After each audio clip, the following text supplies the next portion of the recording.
In my 10,000 hours of trading experience, these are the 4 best day trading strategies that actually worked.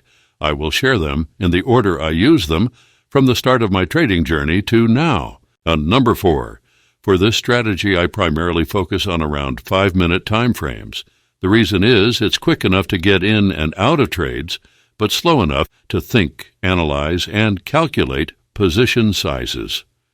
Now, you might notice that my charts are clean. No MACD, no RSI, no moving averages. That's because when I used this strategy, I was a pure price action trader. Indicators just made things confusing. Step 1, identifying extreme reversal points.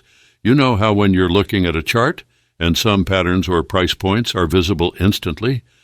Well, extreme highs and lows did that for me. What do I mean by extreme?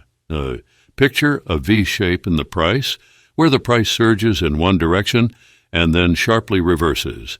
That point where the price reverses? That's what I call an extreme reversal point. I'm not talking about W shapes or bouncing price action. It's got to be a sharp, clean V or an inverted V. For example, let's say the price went strongly in the upward direction, then formed a shooting star candlestick pattern with a long wick, and then the price moved down. I would place my horizontal line at the extreme high of that wick. That's my extreme resistance. If it were a V shape right side up, I'd put the line at the extreme low, making it extreme support. Now that we've got our extreme lines, the next step is to wait. I'd wait for the price to approach these lines again. The idea is simple. Whenever there is a clearly visible reversal point, the probability of the people reacting to it in a similar way can be higher.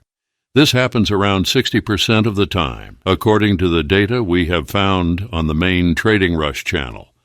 If there is a support that looks like a V pattern, many people might see it as potential support when the price comes near it again.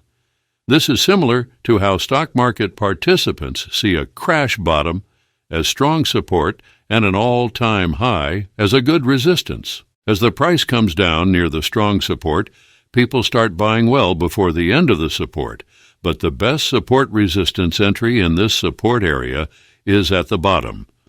Furthermore, many other support resistance traders will set their stop loss just below this support area, so the breakout of this support line we have drawn is the deciding factor for many. Is the support going to hold the price above it, or will the price break through it?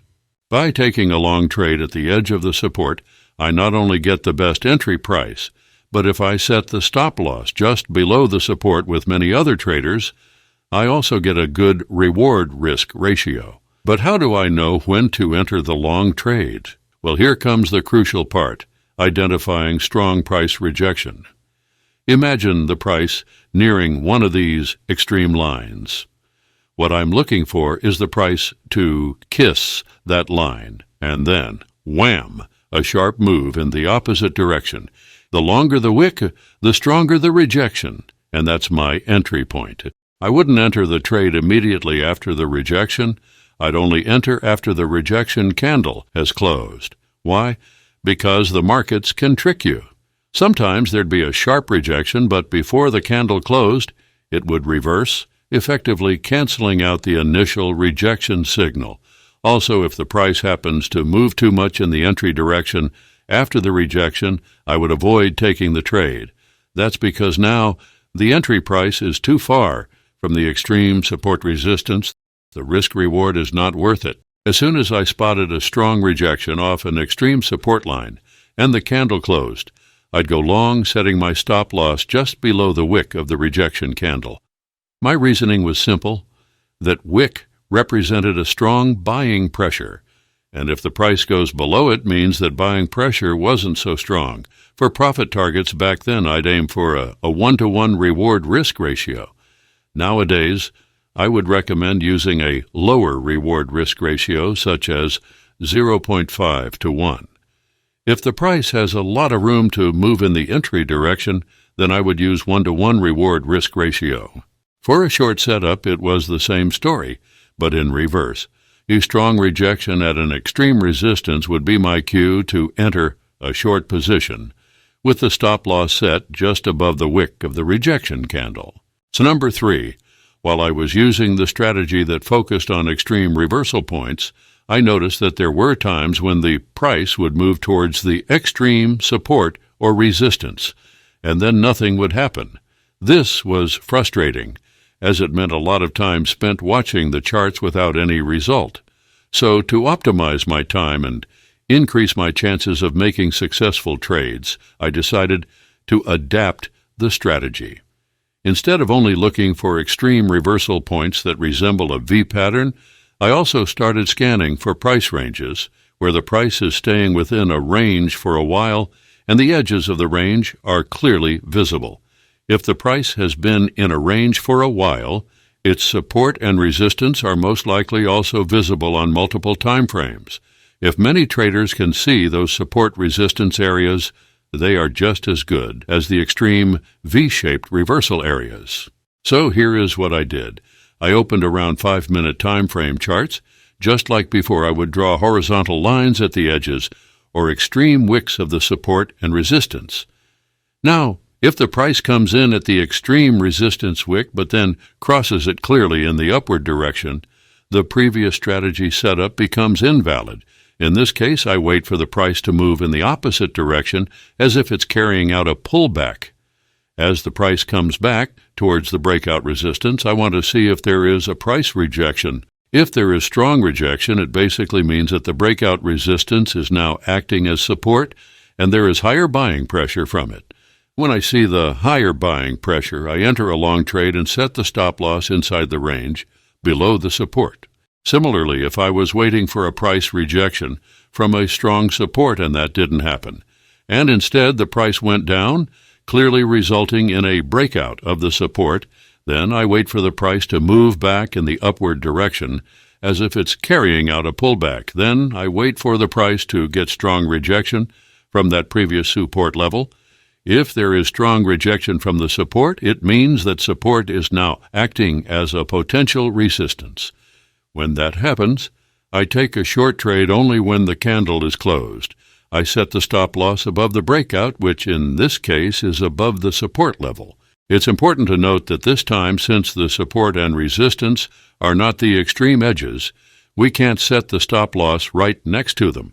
Before, I was setting the stop loss just after the extreme reversal point and the rejection point, but this time I have to keep a good enough gap between the line I have drawn as the support or resistance and the area I think is the actual support or resistance. Since we know that support and resistance is an area and not a single line on a chart, we want to make sure that we cover the entire support or resistance while taking this breakout trade. Number 2, while both the extreme reversal strategy and breakout pullback were effective, they generated very few entry setups in the market.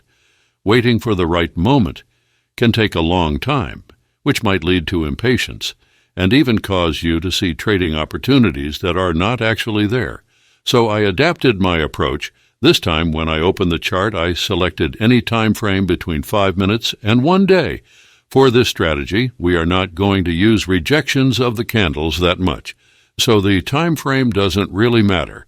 But what I used this time was the Bollinger Bands, specifically with the default settings. But why did I use the Bollinger Bands? Imagine price as an elastic band.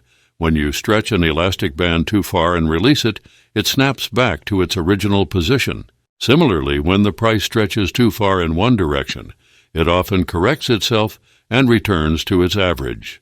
The Bollinger Bands, with its 2 bands moving with the price, serve as the boundaries of this elastic band. When the price becomes volatile, the bands expand, and when the price is slow, they retract. When the price moved too far above or below these bands, I saw it as the price stretching too much, and thus it had a higher probability of returning inside the Bollinger Bands. But it wasn't as straightforward as just waiting for the price to cross the bands. Even a stretched rubber band doesn't snap back immediately. So, when the price moved above the upper Bollinger Band, for example, I waited for a strong engulfing or a shooting star pattern to form almost entirely outside the band.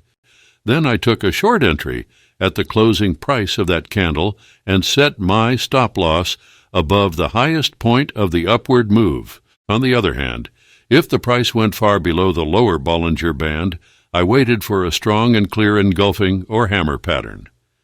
Then I took a long entry at the closing price of that candlestick pattern and set my stop-loss below the lowest point of the downward move. Since this was kind of a reversal trade, and I was only anticipating a smaller correction of the price moving back inside the Bollinger Band, I used a lower reward-risk ratio of around 0.5 to 1 or 1 to 1. Let me show you on this chart here. See how the price moved above the upper Bollinger Band and then formed a shooting star pattern entirely outside the band. That's where I would take a short entry at the closing price of the shooting star candle and set my stop-loss above the highest point of the upward move. And here, when the price dropped below the lower Bollinger Band and then formed a clear hammer pattern, I would take a long entry at the closing price of the hammer candle and set my stop-loss below the lowest point of the downward move. This strategy was quite different from the previous ones because it did not rely heavily on candle rejections and allowed me to trade on any time frame. And while it was more of a reversal trade, it helped me increase my trading opportunities and not get too impatient waiting for the perfect setup. But while this strategy was good and everything, it was a very difficult strategy. Bollinger Bands and candlestick pattern combination is one of the most challenging or confusing things I have used. You have to filter a lot of false setups that are caused by market noise and other things. Bollinger Bands also has one of the highest difficulty rating on the Trading Rush website. So, I used this strategy for a brief period in my trading journey. So number 1, after dabbling with Bollinger Bands and other indicators, I came back home to price action. I love looking at a naked chart. It speaks to me more than any of the indicators ever did. Here I found one of my favorite price action strategies that I have used in most of my trading journey. I still use it to this day. Look at this chart. See the time frame? You could actually use anything between 5 minutes and 1 day. You can go lower than 5 minutes if you want, because I'm pretty sure I did when I started trading with it. But nowadays I don't, and so I wouldn't recommend it. What I keep an eye out for is a specific pattern in price action. Notice here on the chart how the price initially moves upwards, takes a bit of a breather, and moves downwards, then kicks up strong, smashing past the previous high. Right after that, it pulls back down, but not as much as it shot up. Experienced traders might recognize this as a price action trend pattern. Draw the previous swing high that the price broke above as a support area. I zoom in and watch the price approach this newly drawn support. Since the rejection on higher time frames won't be easily visible, I use strong engulfing and hammer patterns as the entry point. If the hammer candlestick pattern had a long wick at the bottom, it would indicate strong buying pressure. I recommend watching the free price action series I have made on the Trading Rush website to learn all the high win rate candlestick patterns I have found. I would enter the trade at the closing price of the strong candlestick pattern that emerged. As for my stop-loss, I would place it just below the support level and the candlestick entry pattern. For the exit strategy, since this is a trend-following strategy, the probability of the price moving big in the entry direction is higher. So I would aim for a higher reward-to-risk ratio, such as 1 to 1, 1.5 to 1, or even 2 to 1.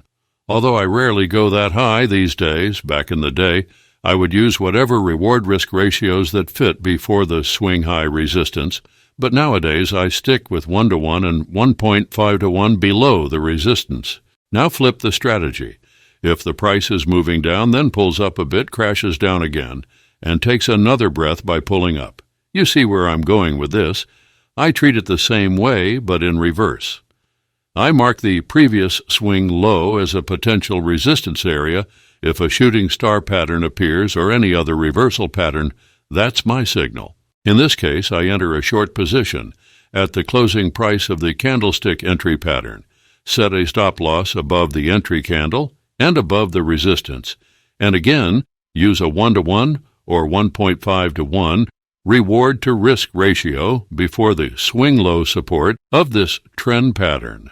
This was a reliable strategy in my trading journey. To see the other main strategies I use today, you can check out the official Trading Rush website.